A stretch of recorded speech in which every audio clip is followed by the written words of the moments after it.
Welcome to Classic Comedy of Old Time Radio. I'm your host, Ron Eckelbarger. Here comes the Life of Riley. This is episode number 186 of the Life of Riley, entitled Uncle Baxter Moves In. It originally aired on January 31st, 1948. It's new. It's amazing. It's Prell, P-R-E-L-L, Procter & Gamble's new Radiant Cream Shampoo in the handy tube. Prell brings you The Life of Riley.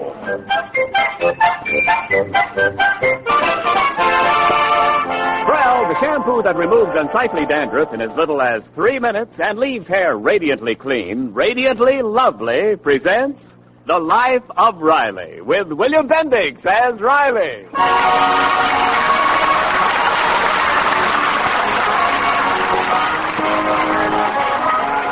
Tonight, we turn the clock back to December 1941, a fateful year when the Japs swooped down on Pearl Harbor, and Baxter Turnbull, Mrs. Riley's smooth, suave, and slightly shifty uncle, swooped down on the Riley household.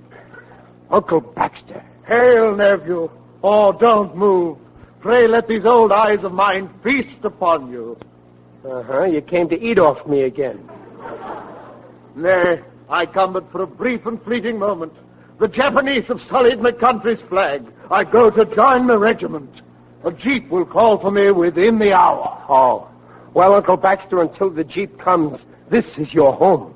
1943. For 2 years, the war has raged. Uncle Baxter, when is that jeep coming to pick you up?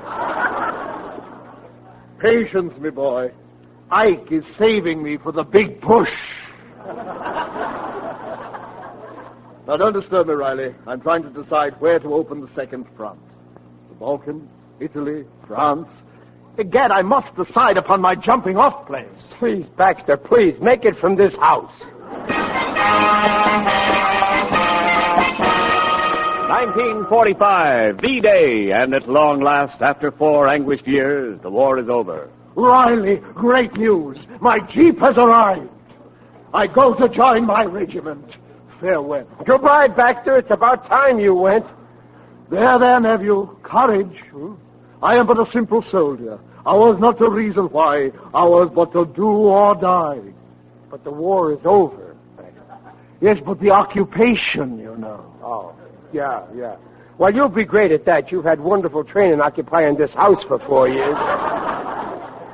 I leave your bed and board, dear nephew, but I echo the battle cry of General Douglas MacArthur. What's that? I shall return.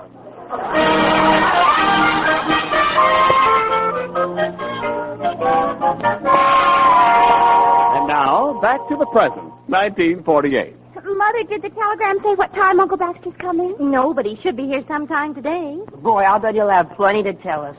3 years with General MacArthur. Hey, I'm home. Oh, there's Pop. Hey, Pop, guess who's coming? Junior, better let me tell your father. Yeah, well, what's all the excitement? Oh, you'll never guess. Babs, you got the scholarship from Peabody College. Oh, I'm so proud of you. No, it's not that. I didn't hear from them yet. Well, what's holding things up? The principal recommended you, didn't he? Well, yes, he did. Don't worry, Daddy. I'll get that scholarship. Oh, I hope so. Just think, Babs, you'll be the first one in the family ever to go to college. Oh, no, she won't. Mom's Uncle Baxter went to college. Junior, I've warned you never to mention them 2 words. Uncle Baxter. No son of mine is going to use foul language. Now, Riley, stop saying mean things about Uncle Baxter. Well, only this morning you were saying what the world needs is more love. Well, you're right, Dumpling. Tell you the truth, I really love your Uncle Baxter. And I get such a nice, warm feeling when I think of him. 4,000 miles away in Japan. You do? Well, in Now, that let's case, talk about something else. Junior, what were you yelling about when I came in? Oh, that. Yeah. Well, now, don't get excited, dear, but we're going to have a house guest. A house guest? Well, fine. You know me. I always make a stranger feel right at home. Who's coming? Well, it's not a stranger. It's a relative. Well, so what? Your relatives are my relatives, and they're welcome to stay here as long as they like, for a day or two. Who's coming? Well, it might be for a little longer. Well, that's okay with me. Let them stay as long as they want. And if that Uncle Baxter of yours ever shows up from Japan, there won't be any room, so we'll have a good excuse to keep him out. Well, sure, it's a perfect setup. What's the matter? Why is everybody... Baxter's back. Baxter's back. Lock the doors. Now, Riley, please. Don't be like that. Now, after all, Uncle Baxter's been away for 3 years, and he is my only uncle. And He's a leech. How can you talk like that, Daddy? Remember that time when you were so sick? You had to have a transfusion, and Uncle Baxter gave you a pint of his blood? Don't remind me. Ever since I got his blood in my veins, I don't have to swat mosquitoes anymore. They just bite me and drop dead. Peg, I won't stand for it. I won't have him coming here. Hey, maybe that... Yeah, it's Uncle Baxter. Listen to him, running up our electric bill. Home is the warrior, home from the war. Oh, Uncle Baxter. Egg, my dear niece, Barbara, my lovely child, Julia, and Riley, my beloved nephew. Now listen, Baxter, let's get one thing straight. Riley! What the world needs is love. Oh, all right. Welcome back, Uncle Baxter. Thank you, Riley. Thank you for those heartwarming words. I've kept faith with you. Like MacArthur, I said, I shall return.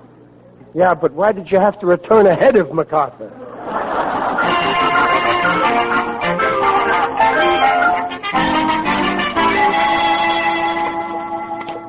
Oh, where can that suit be? A suit can't just disappear. It's got something, have you, Riley? Oh, what are you doing up, Baxter? It's only noontime. In my blasted insomnia. I'm looking for my new suit. Have you seen it anywhere? Or was it a midnight blue worsted, single-breasted? Yeah, that's right. Just like the one you're wearing. Yeah. I wonder where it could have... Baxter, get out of my suit. You... Be serene, Riley. Count your blessings. Oh. Surely you don't begrudge your poor old veteran one of your cast-off suits. Cast off? It's brand new. I ain't even cast it on yet. Take it off, you chiseler, and let me tell you something. Oh, by the way, nephew, my trunks arrived this morning. Yeah, well, don't bother unpacking. You ain't staying. Of course.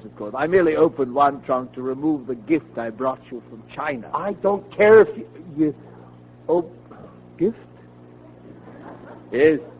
Here, lad, with my blessings. A rare old Chinese coin dating back to the Ming Dynasty. Oh, thanks, Uncle Baxter. Truly a priceless treasure. Only two are in existence. General MacArthur has the other. No kidding. Yes. Yes, I got this one from an old friend. I didn't want to take it, of course, but Chang insisted. Chang? Chiang Kai-shek? Yes, my bosom crony. Many an hour Chang and I have sat playing Chinese checkers. Oh, gee. Well, thanks, Uncle Baxter. Well, not at all, dear boy, not at all. Dear me, it's nigh under 1 o'clock. I must break my fast. I haven't eaten since lunch. Well, sure. Go ahead, Uncle Baxter. I hid the turkey in the broom closet. See you anon, dear boy. Good old Uncle Baxter. He's really a sweet guy. I bet this coin is worth at least... Riley, were you scrapping with Uncle Baxter again? Well, I could hear you... No, Dumplin'. I was just thanking him. Gee, he's a sweet guy. Look what he gave me. This rare old Chinese coin here. Oh, really? Oh, let me see. Yeah. Say, Pop, where did you put the morning paper? Right. Oh, you've got one of those coins, too. Yeah, MacArthur has the other one. There's only 2 in the whole world. What? Somebody's kidding you, Pop. That's the Charlie Chan secret message coin.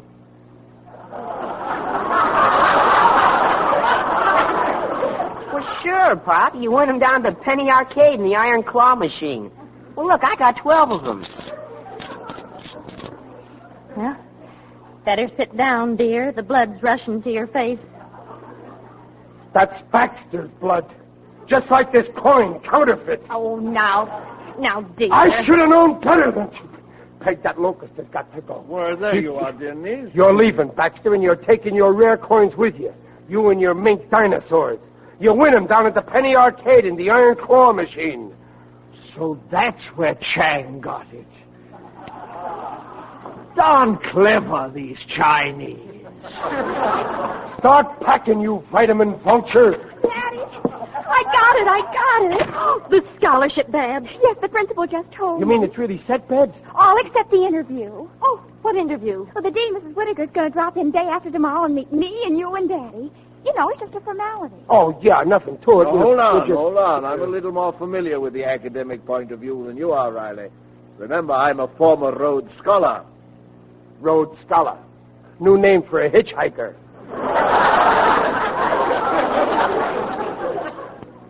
Now, the Dean of Peabody Academy isn't coming here to pass the time of day. She desires to appraise Barbara's cultural environment. The Dean will naturally be concerned with the question of family background and breeding. Well, there's nothing wrong with the Riley breeding, is there? Well, What do you mean, well? There's nothing wrong with Babs, is there? No, you're on solid ground Nothing there. wrong with Junior, is there? No. Nothing wrong with Peg? No, you're still on solid ground. Well, the only other member of the family is... Uh-huh, we've hit a mushy spot.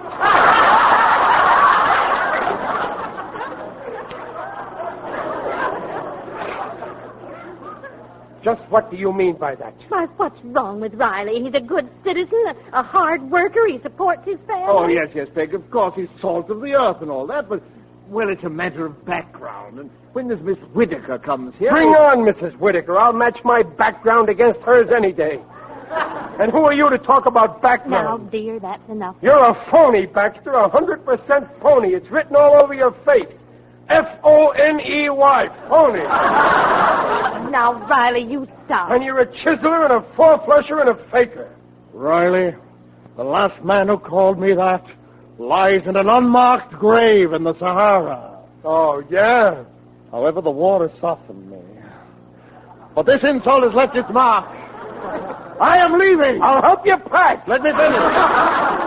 I am leaving as soon as I've seen Barbara safely through 4 years of college. What a revolting development this is.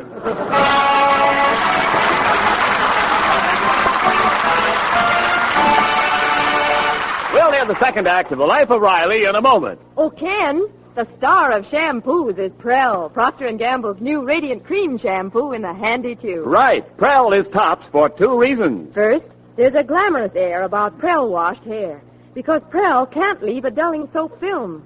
Prell leaves hair far more radiant than old-fashioned soap or soap shampoos. Radiantly soft, radiantly smooth, easy to manage, too. Second, Prell removes unglamorous dandruff quickly. Examinations by a group of doctors proved it. And that handy Prell tube, so easy to use. No messy jars, no slippery bottles. A little goes far. So for hair that's radiantly clean, radiantly beautiful, get the Radiant Cream Shampoo. By P-R-E-L-L, Pearl Shampoo. Leaves hair radiant, gleaming bright. Not a bit of dandruff is in sight. Comes in a tube, handy too. P-R-E-L-L, Pearl Shampoo. By Prell Shampoo. And now back to The Life of Riley with William Bendix as Riley. What's the matter, Pop? You look like you're worried. Well, of course I'm worried. That college dean is coming here tonight. When she sees the kind of a dope Babs has for her father, they won't give her no scholarship. Your Uncle Baxter was right, Junior. Oh, now, don't listen to Uncle Baxter. Well, you're not a dope. I think you're smart. Well, you're sweet, son. But you just think I'm smart because you're a dope like your father. I bet I make a fool of myself with that dean. Well, no, you won't. Don't contradict me. I will. That's because I ain't got no culture. Like at that music alley that Babs' music class gave. She introduced me to some long-haired guy, and she said, "Meet Igor Grabowski, the conductor." And I said, "What streetcar you working on, Mac?"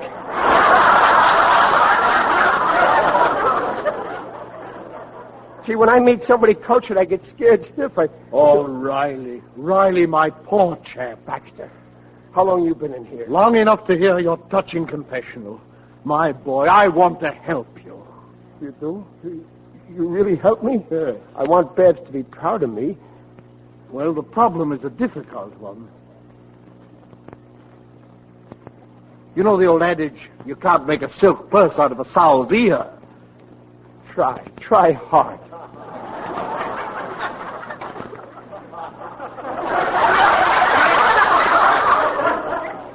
Well, now, let me think. Babs has got to get that scholarship. I'll do anything. Eureka, I have it. Your problem is solved. What? Tonight, when the dean is introduced to Chester A. Riley, Yes? she will encounter a man of profound intellect, irresistible charm, and broad culture. I'll be like that in 2 hours? No, I will. Say that again in smaller words. Tonight, I will make the supreme sacrifice. I will take the name of Riley. What? Pop, you're turning purple. Wait. I will pose as Bab's father, and you may be me, Uncle Baxter. That's the last straw. Ever since you came here, you've been taking my suits, taking my ties, taking my food. Now you want to take my name. It's merely for tonight. My plan is... I got other plans for you tonight. There's a Greyhound bus leaving for New York at 8. You're going to be on that hound. Start packing.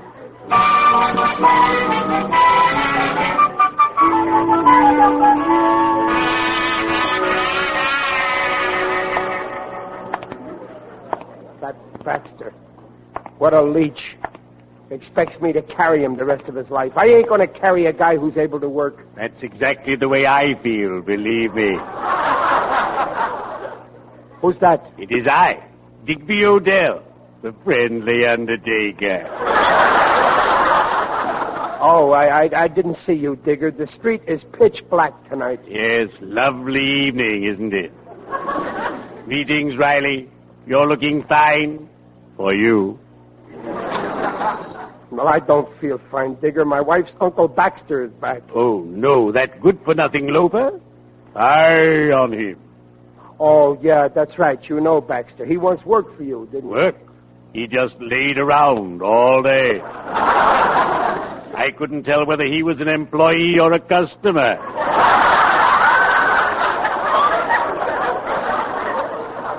And even more reprehensible, the scoundrel started to take horse race bets in my business establishment. No kidding. He was a bookie? He almost ruined me professionally.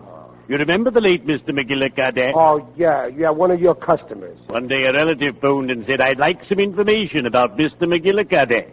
And your Uncle Baxter replied, he looks good to me, put $2 on his nose. Oh, I was mortified. Well, I got worse trouble than Baxter. You see, my girl Babs got a scholarship. Ah, what joy to have brilliant offspring. Now, my eldest boy, Mustang, is a dullard. He's been going to the Mortician's Academy for 3 years, and he still doesn't know his head from a hole in the ground.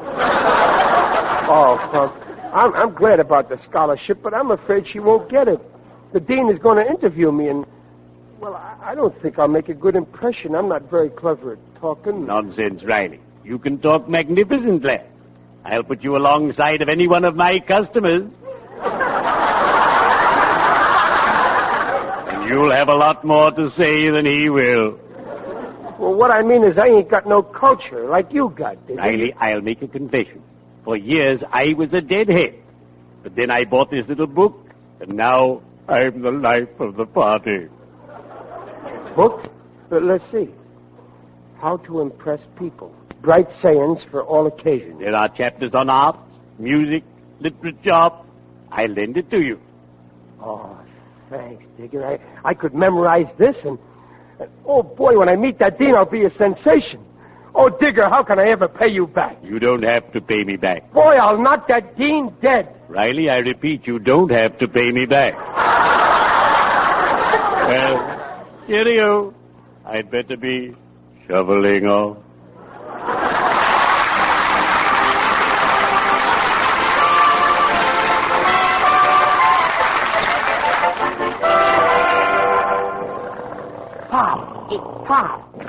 Pop, wake up. She's here. Who's The here? dean, Mrs. Whitaker. She's in the living room. But she ain't supposed to be here until 9. Where's your mother? Where's Babs? Well, they went shopping. I don't know where. Well, then tell the dean they ain't in. Well, I did, but she says it doesn't matter. She'd just like to talk to you. Oh, but this is terrible. Baxter! Baxter! Uncle Baxter. What is it, heartless one? Baxter, she's here. The dean. How nice. Now, if you please excuse me, I'm packing. No, Baxter, you gotta help me. I can't face her alone. I thought I could. I was going to study this little book here, How to Impress People, but but I fell asleep. Sleep, the natural refuge of the muscle-bound mentality. Oh, you're so right, Baxter. Please, Babs has got to get this scholarship. You got to go in there and pretend that you're me, like you said before. Hand me that tie, Nate. No, Baxter, please, you got to help me. And now that shirt, No, please. Baxter, don't go. But you ordered me to be gone by 8. I know I was mean to you, but if you'll help me, I'll reform. You can live here as long as you want. Now, let me see. Have I got everything? Mustache wax, gloves, opera cape. Baxter, I'll let you wear all my suits. They're all much too small. I'll have them let out. Top hat, white tie, formal tee. Baxter, you can eat all you want. Briefcase, monocle. Chicken every day. You know the part I always give you? I'll eat it.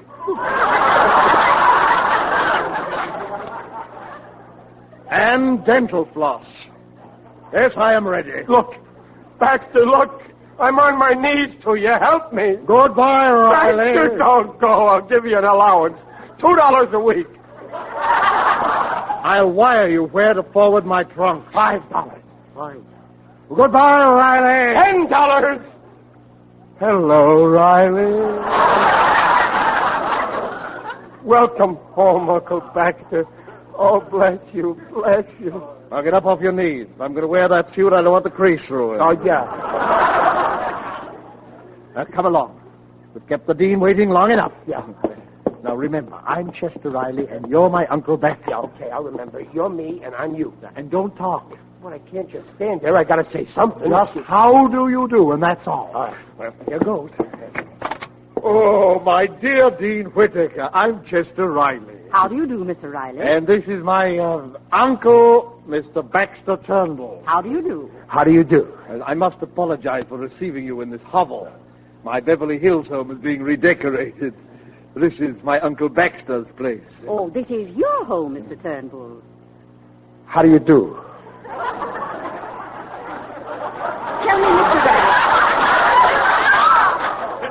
Mr. Riley, have you lived in Los Angeles long? Well, I divide my time between here and my townhouse in New York. I usually winter here in California, those beastly eastern winters. Yes, they can be most uncomfortable. Don't you think so, Mr. Turnbull? Well, in my opinion... Uncle Baxter. How do you do?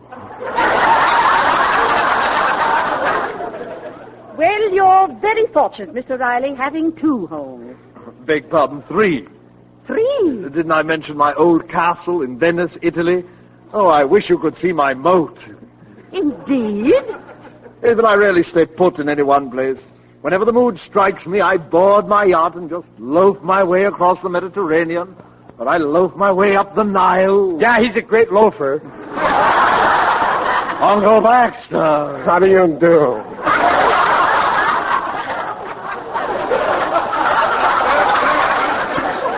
Really?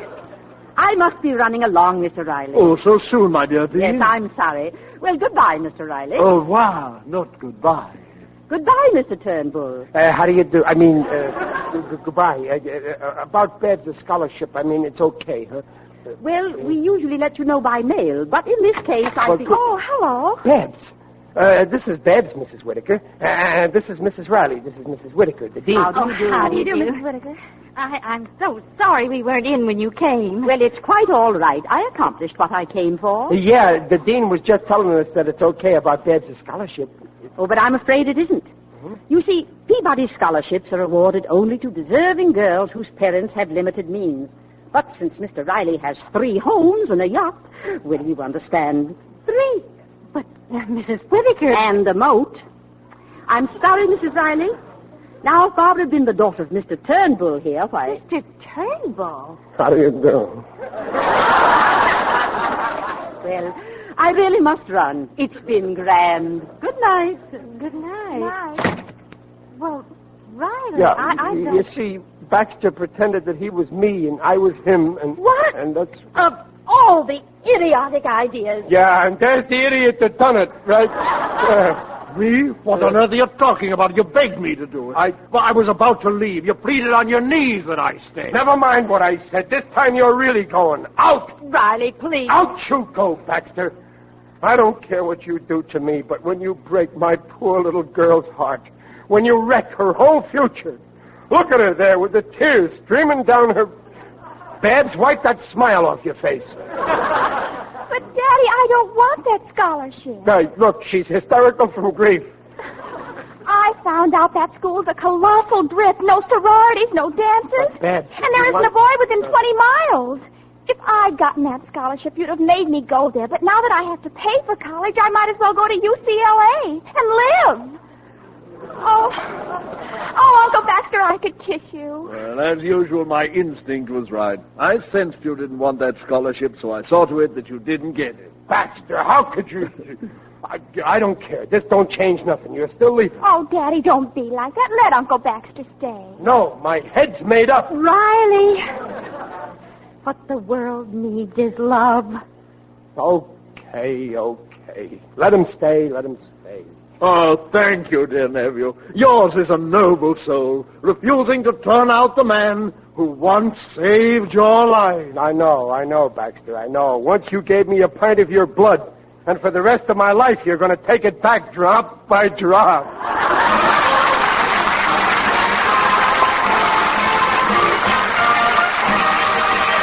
The Rileys will be back in just a moment.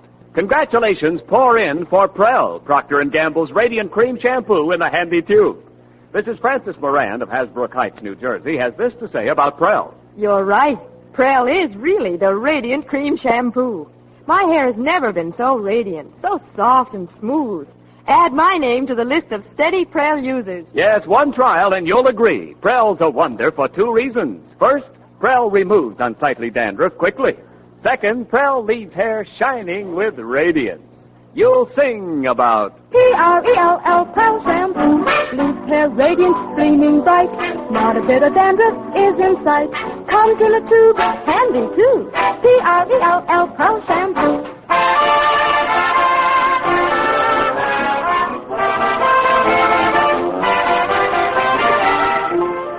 Hey, Pop, I just saw Uncle Baxter take that turkey leg you were saving for your lunch out of the icebox. Oh, he did, huh? Well, that's all right, son. Wish him a hearty appetite. Why, that's the way to talk, dear. Oh, sure. Let him eat all he wants. Oh, you're sweet. Ah! My tongue! Oh, Uncle Baxter, what happened? Peg, you're looking at a second Thomas Edison. I just invented a turkey leg with a built-in mouse trap.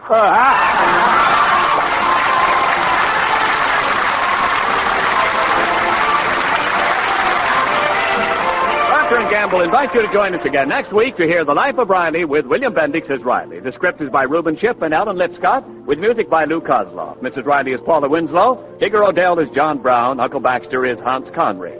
The Life of Riley is produced and directed by Irving Brecker.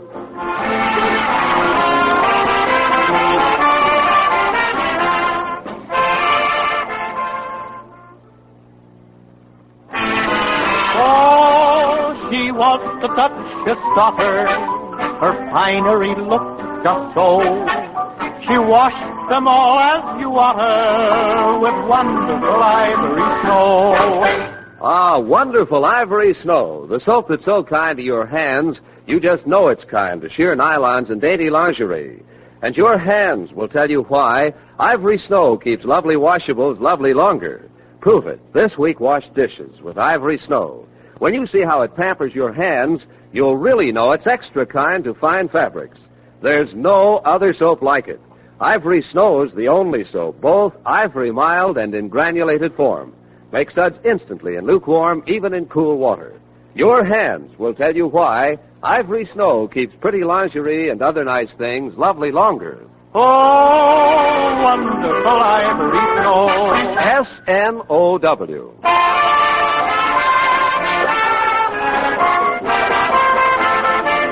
This is Ken Niles reminding you that for radiantly clean, lovely hair, get the shampoo in the tube. P-R-E-L-L, Prell Shampoo.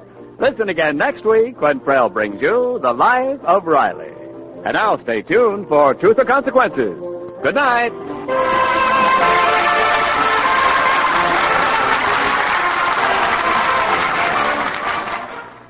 This is NBC, the national broadcasting company. Please tell me it's not true. Uncle Baxter is back. Poor Riley. Well, It will certainly be interesting to see where all this leads, and I'm sure we'll have a lot of laughs along the way. Please send your questions and comments to host@classiccomedyotr.com. Come back next Friday for the next installment of The Life of Riley, and check in on Monday for the last installment of The Bickersons. Until next time, in the words of Louisa May Alcott, I'm not afraid of storms, for I'm learning how to sail my ship.